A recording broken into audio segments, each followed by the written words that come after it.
आज हम BA part third के क्रांतियों पर अरस्तु के विचार का अध्ययन करेंगे। अरस्तु ने क्रांतियों की व्याख्या अपनी रचना पॉलिटिक्स की पुस्तक 5 में की है। ग्रीक राजनीतिक जीवन की प्रमुख विशेषता उनकी अस्थिरता थी। वहाँ संवैधानिक परिवर्तन एक सामान्य बात थी। प्राय सभी नागरिक राज्य सभी प्रकार की राजनीतिक प्रणालियों, राजतंत्र, कुलीन तंत्र, प्रजातंत्र, निरंकुश तंत्र आदि का प्रयोग कर चुके थे। अतः ग्रीक लेखकों के लिए राजनीतिक प्रणाली के परिवर्तन के संबंध में, जिसे वे क्रांति की संज्ञा देते हैं, विचार करना स्वाभाविक था।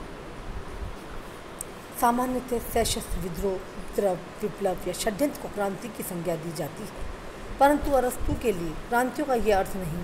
उसके लिए संविधान में थोड़ा बहुत परिवर्तन ही क्रांति है। अर्थात क्रांति वह है जब संविधान में परिवर्तन किया जाए। यह परिवर्तन पूर्ण भी हो सकता है, आंशिक भी। उदाहरणतः यदि अल्पतंत्र प्रजातंत्र में और प्रजातंत्र निरंकुश तंत्र में परिवर्तित हो जाता है तो अरस्तु के अनुसार ये क्रांति है। क्रांतियों के जो उद्देश्य थे अरस्तु ने बताए हैं, वो पहला उद्देश्य है संविधानों में परिवर्तन करना।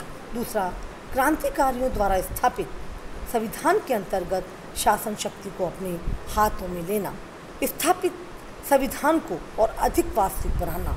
उदाहरणतः अल्पतंत्र को और अधिक अल्पतंत्रवादी तथा प्रजातंत्र को और अधिक प्रजातंत्रवादी बनाने के इच्छुक हो सकते हैं। स्थापित संविधान के अंतर्गत कुछ संस्थाओं या पदाधिकारियों को परिवर्तित या पदच्युत करना। इन उद्देश्यों के आधार पर अरस्तु ने क्रांतियों के निम्न स्वरूप बताए हैं। पहला, पूर्ण और आंशिक क्रांति। जब राज्य के संपूर्ण सामाजिक, आर्थिक और राजनीतिक और प्रशासनिक ढांचे को बदल दिया जाता है तो उसे पूर्ण क्रांति कहते हैं, और जब उसके कुछ भाग ही बदले जाते हैं तो उसे आंशिक क्रांति कहते हैं। दूसरा है हमारा रक्तहीन या रक्तपूर्ण क्रांति। जब राज्य में सशस्त्र विद्रोह होता है और शासकों का खून बहाया जाता है तो उसे रक्तपूर्ण क्रांति कहते हैं, और जब बिना खून बहाए क्रांति संपन्न होती है तो उसे रक्तहीन क्रांति कहते हैं। तीसरा, व्यक्तिगत या गैर व्यक्तिगत क्रांति। जब किसी महत्वपूर्ण व्यक्ति को अपदस्थ कर दिया जाता है तो उसे व्यक्तिगत क्रांति कहते हैं।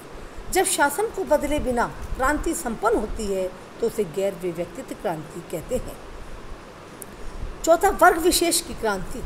इसमें क्रांतिकारियों का उद्देश्य किसी विशेष वर्ग के विरुद्ध क्रांति करना होता है। अब हमारे अरस्तु ने क्या बताया है आगे कि क्रांतियों के क्या कारण हैं। क्रांतियों के कारण उन्होंने 2 कारण लिए हैं, सामान्य कारण और दूसरा विशेष कारण। सामान्य कारण में क्या आता है? असमानता। यानी क्रांति का सर्वप्रथम कारण क्या है कि व्यक्ति की असमानता का अंत कर समानता की प्राप्ति के लिए लालसा है। समानता के भी 2 रूप होते हैं, पूर्ण समानता और आनुपातिक समानता। सर्वसाधारण जनता पूर्ण समानता में विश्वास करती है और वह महसूस करती है कि शासकों के समान होने के बावजूद भी हमारा उच्च अधिकार हमें नहीं मिल रहा है। आनुपातिक समानता का अर्थ योग्यता संबंधी समानता और विशेष वर्ग आनुपातिक समानता की मांग करते हुए यह महसूस करता है कि धन तथा योग्यता और अन्य बातों की श्रेष्ठता के अनुपात में उन्हें राजनीतिक शक्ति में अधिक भाग नहीं मिल रहा। पूर्ण और आनुपातिक समानता के इस पारस्परिक अवरोध का परिणाम क्रांति के रूप में प्रकट होता है।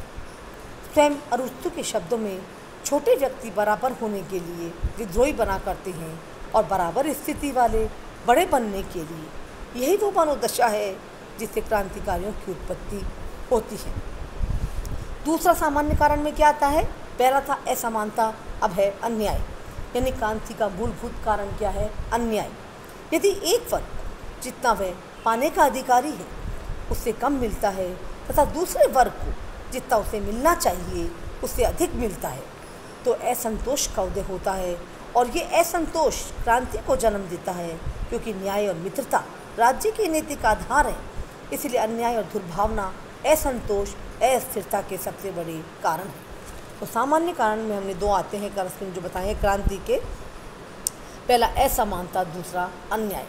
अब अरस्तु ने क्रांति के कुछ विशेष कारण बताए हैं, जिसमें पहला है शासकों की धृष्टता तथा लाभ की लालसा। यानी वो क्या कह रहे हैं, जब शासक वर्ग धृष्टता के वशीभूत होकर जनता के हितों की परवाह किए बिना अनुचित रूप से धन संग्रह करने लगता है तो उसे शासन प्रणाली या शासक वर्ग के विरुद्ध जनता विद्रोह कर देती है। दूसरा हमारा आता है सम्मान की लालसा। जब शासक किसी व्यक्ति को अनुचित रूप से योग्यता के बिना सम्मानित करता है या बिना कारण के किसी को अपमानित करता है तो जनता रुष्ट होकर विद्रोह कर देती है। तीसरा हमारा आता है किसी भी प्रकार की उत्कृष्टता। किसी भी प्रकार की उत्कृष्टता का होना भी क्रांति का कारण होता है। जब किसी राज्य में एक व्यक्ति या कुछ व्यक्तियों का गुट अन्य व्यक्तियों से अधिक उत्कृष्ट और शक्तिशाली हो जाता है तो वह शासन की सत्ता को सहन नहीं करता और शासन सत्ता अपने हाथ में लेने की चेष्टा करता है। नेक्स्ट है हमारा घृणा। घृणा भी क्रांति को क्या करती है, जन्म देती है। उदाहरण के लिए धनिक तंत्र में जब धनिक शासक वर्ग बहुसंख्यक किंतु अधिकार वंचित दरिद्र जनता को तिरस्कार की दृष्टि से देखता है तो ऐसी स्थिति में जनता विद्रोह कर देती है। नेक्स्ट हमारा है भय। यानी क्रांति का जो विशेष कारण है वो भय भी है कि भय भी दो प्रकार से क्रांति को प्रेरित करता है, अपराध से बचने के लिए और अन्याय का प्रतिकार करने के लिए।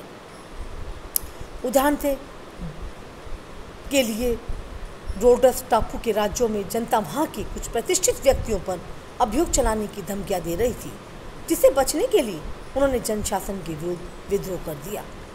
नेक्स्ट है हमारा प्रमाद। यानी प्रमाद भी क्रांति का कारण कैसे बनता है कि जनता अपने आलस्य और उपेक्षा के कारण ऐसे व्यक्तियों को सत्तारूढ़ होने दे सकती है जो वर्तमान शासक के प्रति निष्ठावान नहीं होते और शासन को बदल देते हैं। नेक्स्ट है हमारा विदेशी तत्व। विदेशी तत्व भी क्रांति का कारण बन जाता है यदि राज्यों में रहने वाले विजातीय तत्वों का भावात्मक एकीकरण न हुआ हो तो राज्य में सदैव ही क्रांति की आशंका बनी रहती है, क्योंकि ये विजातीय तत्व विदेशी शत्रुओं के साथ मिलकर राज्य के लिए संकट खड़ा कर देते हैं। नेक्स्ट है हमारी क्षुद्र घटनाएं।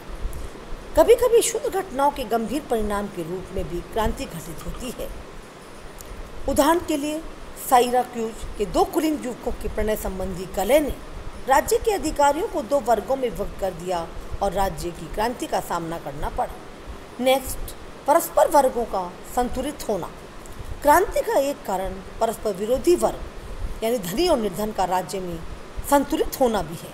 जब एक पक्ष दूसरे पक्ष से प्रबल होता है तो सामान्यतः संघर्ष नहीं होता, किंतु जब दोनों की शक्ति बराबर हो जाती है और दोनों को विजय प्राप्त होने की आशा रहती है तो वह विद्रोह करके सत्ता हस्तगत करने का प्रयत्न करते हैं।